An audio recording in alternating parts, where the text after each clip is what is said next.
নমস্কার, ওঙ্কার বাংলায় আপনাদের সকলকে স্বাগত। এই মুহূর্তে আপনাদের সাথে রয়েছে আমি অপরূপা। চোখ রাখবো জেলার কিছু গুরুত্বপূর্ণ খবরের দিকে, কারণ এখন সময় জেলার সারাদিনের।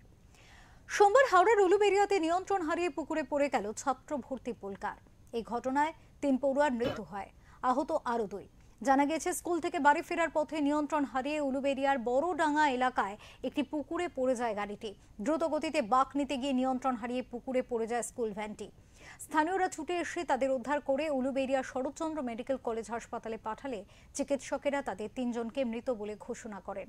বাকি 2 ছাত্র গুরুতর অসুস্থ বলে জানা গিয়েছে। এই ঘটনায় এলাকায় শোকের ছায়া নামে।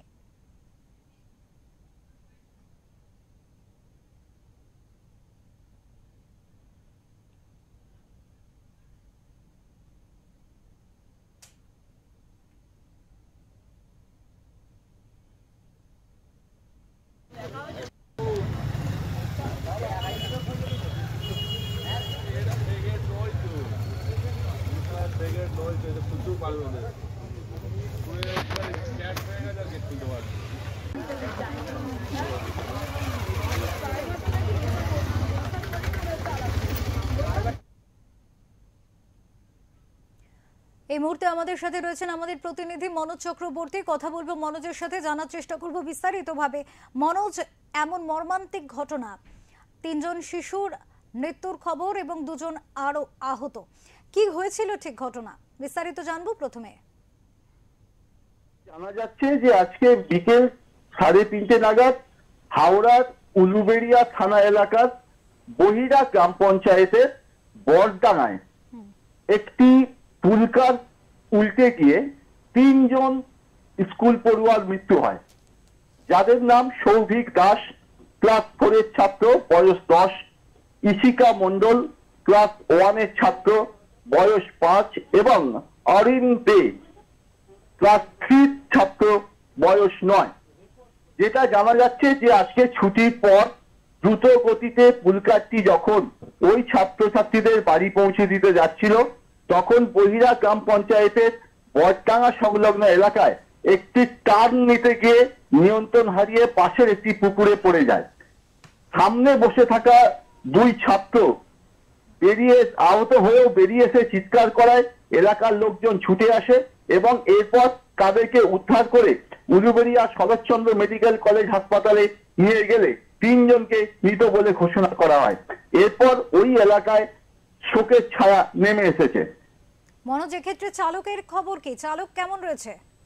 চালক আপাতত যেটা জানা যাচ্ছে, চালকের কোনো খোঁজ পাওয়া যায়নি। চালক পলাতক বলে মনে করছে পুলিশ। পাশাপাশি পুলিশ ওই গাড়িটি পুলকারটির স্বাস্থ্য পরীক্ষারও করার চেষ্টা করা হচ্ছে, অর্থাৎ পুলকারটির গাড়ির সমস্ত কাগজপত্র ঠিকঠাক আছে কিনা সেটাও জানার চেষ্টা করছে। মনোজ, এক্ষেত্রে পরিবারের তরফ থেকে কোনো রকম বক্তব্য পাওয়া গেছে কি? তারা কি কোনো রকম অভিযোগ দায়ের করবে এই ঘটনায়? দেখো, এখনো পর্যন্ত পরিবারের পক্ষ থেকে থানায় কোনো রকম অভিযোগ দায়ের করা হয়নি। তবে স্কুল কর্তৃপক্ষের বিরুদ্ধে তারা একটা ক্ষোভ জানিয়েছে, যেটা হচ্ছে যে স্কুল কর্তৃপক্ষ দ্রুত তাদের পুলকার চালকদের বাড়ি ফেরানোর জন্য একটা চাপ দিতে থাকে এবং একটা ডিউটি আওয়ারের মধ্যেই যাতে পুলকার চালকরা বাড়ি চলে যায় সেই রকম একটা চাপ তাদের উপর থাকে। ফলে স্কুল কর্তৃপক্ষের কাছে তারা দাবি জানাচ্ছে যে বাড়ি ফেরার জন্য যেন তাড়াহুড়ো না করা হয়। তবে এই ব্যাপারে পরিবারগুলোর পক্ষ থেকে এখনো পর্যন্ত থানায় কোনো সুনির্দিষ্ট অভিযোগ দায়ের করা হয়নি।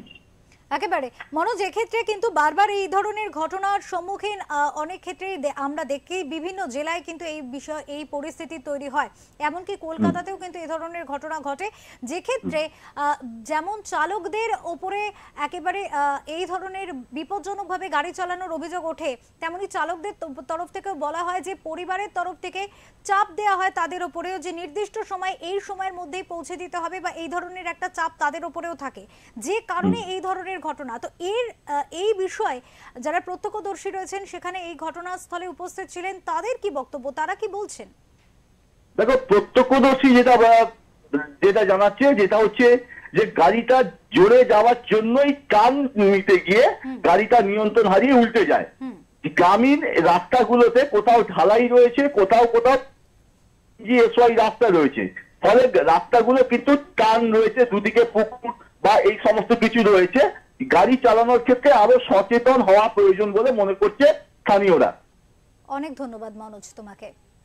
আমাদের সাথে ছিলেন আমাদের প্রতিনিধি মনোজ চক্রবর্তী এবং তিনি যেমনটা জানালেন দর্শকদের আরও একবার জানিয়ে রাখবো, উলুবেড়িয়ায় একটি মর্মান্তিক ঘটনা ঘটেছে, যেখানে স্কুল থেকে ফেরার সময় অনিয়ন্ত্রিত গতির বলি হয়েছে 3 ছাত্রছাত্রী, যাদের মধ্যে একজনের বয়স 10, একজনের 5 এবং আরও একজন শিশু মৃত্যু হয়েছে তাদের, এবং 2 জন ইতিমধ্যে আহত, তারা চিকিৎসাধীন।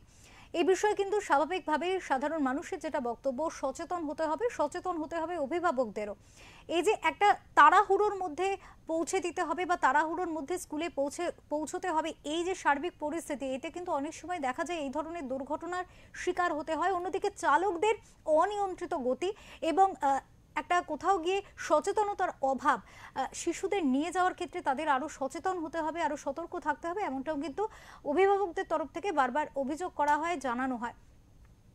আশা রাখবো এই ধরনের ঘটনা যারা আমরা সংবাদ মাধ্যমের সামনে থেকে সাধারণ মানুষের সামনে তুলে ধরি এই কারণেই যে সচেতনতার প্রয়োজন, না হলে ছোট ছোট শিশু যারা ভবিষ্যৎ আগামীর, তাদের ভবিষ্যৎ কোথাও গিয়ে একদম বলা যেতে পারে কার্যত বিপন্নতার মধ্যে পড়ে।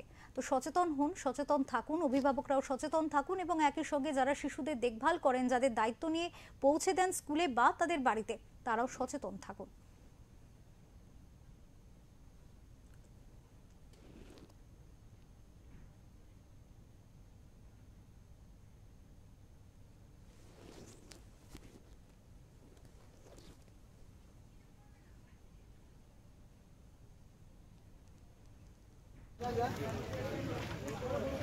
ডুবে গিয়েছিল, তারা হামাগুড়ি দিয়ে উঠলো, সাঁতার কেটে। বাচ্চা দুটো ছিল, দুটো বাচ্চা দাঁড়ালো, মানে ওই সামনেই বসেছিল বাচ্চা দুটো সামনে, মানে ওই চুবে গিয়েছিল, তারাও উঠলো। কজন ছিল গাড়িতে? গাড়িতে কতজন ছিল জানি না, কাঁচ আটা ছিল পুরো গাড়িটা, সামনেটা খোলা ছিল বলে দুটো বাচ্চা বেঁচেছে।